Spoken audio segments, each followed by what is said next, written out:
Chapter 19. Money in Cloth. Capital in Cloth, How Uncle Sam Helps Linen Makers, The Mistake of Stocking Manufacturers, 5 million sales if the maker will get the right thing, better than starch, a chance to become a millionaire, another Eli Whitney wanted, go south and get rich, secrets about silk manufacture, startling suggestions about a new process of making wool.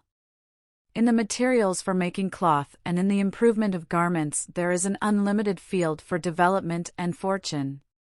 Here are a few of the roads in which capital may profitably move. 813. Linen mills.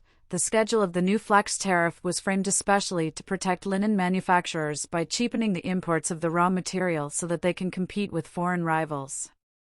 Money put into linen mills ought to reap a bountiful harvest during the next few years. 814. Triple knee stockinged.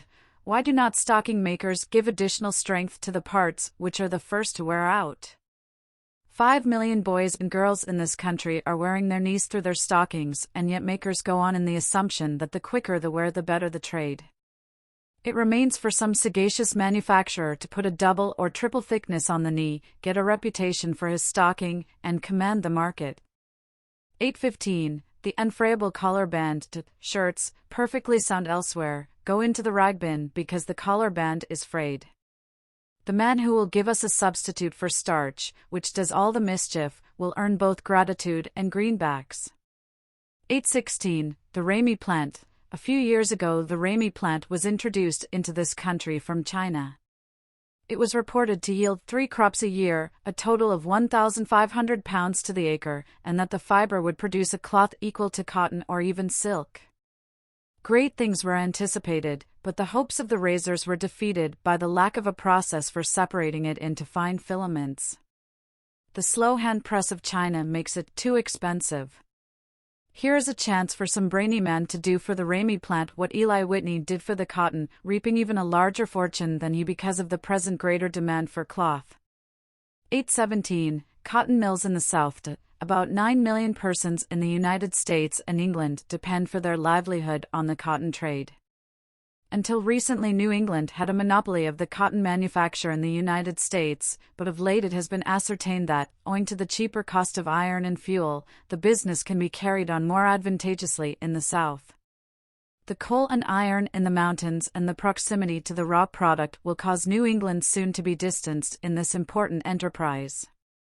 For those who seek cotton manufacture for a livelihood or for a competence, and especially for those who are beginning the business, the northern parts of Georgia and Alabama present unrivaled opportunities for the carrying on of that industry, and to such we would say, paraphrasing Horace Greeley's advice to the young, go south, young man. 818. Artificial silk. The man who can invent or discover a substance which has the glossy luster and wear of silk so as to counterfeit the real article can name his own price. For processes have recently been patented, but the results are a fiber too coarse, too stiff, too weak, or too expensive.